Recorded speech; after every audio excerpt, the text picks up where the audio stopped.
San Francisco, how y'all feeling?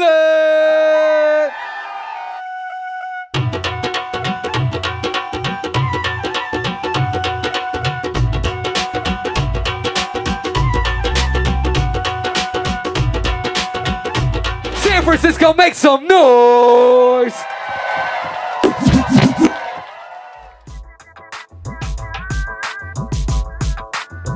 One day, myself and Suman and another friend of ours, the three of us were driving to San Francisco, and we were listening to Bhangra music, and we were dancing around and, you know, smiling and laughing and all that stuff. And I remember turning down the music and us talking and thinking like, wow, this is such a beautiful, beautiful, free-spirited energy that it'd be so great to share it with people.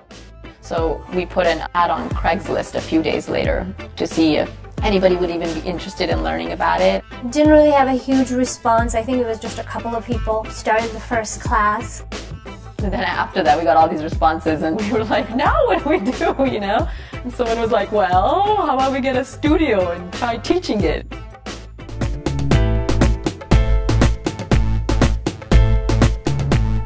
It's grown naturally, it's come on its own as like one thing evolved to another. We never thought we were going to have a dance company or a dance troupe or we'd be doing performances.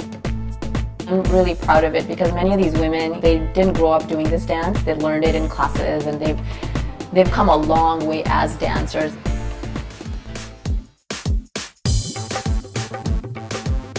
I used to paint a lot in San Francisco. I used to show all around the Bay Area. I was also DJing, and at that point in time I already had a really insane amount of records. Any chance I got, I was in a thrift store, record store like Groove Merchant, and taking it more seriously. It was kind of a transition point, you know, where I was more focused on DJing than art. During this time, Dole Rhythms did their first or second performance at a venue that I worked at. And through that was where I met Vicky Verk. She was getting her classes off the ground. She had about 10 classes a week. I was curious as to like how and where her students actually went out and danced to this music. There was a couple DJs that would sometimes mix Bhangra into their set, and so a lot of her students would go out to these, you know, nights and just wait for a Bhangra song or two to come on. And as a DJ, I was like, that's kind of sad. He had been many times that suggested you guys should have a place for your students to come and dance. And we wanted to celebrate our 1-year anniversary, so that's where the actual event started.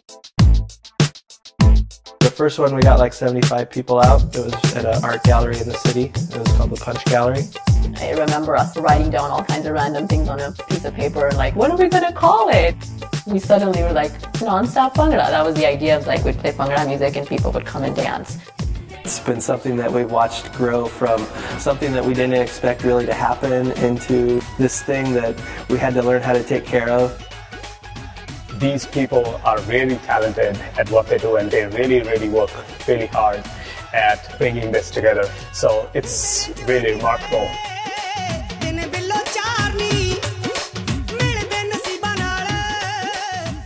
It's been such an amazing ride. I'm like so excited about what's down the road, what's coming. We have 100 in our sights now.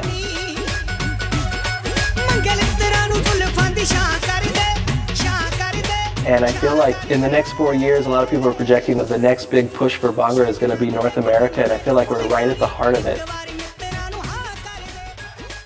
We just want to share it. We want to travel all over the world. We want people to feel the joy that we feel. Our goal is to do this for as long as we can and to share it with as many people as we can.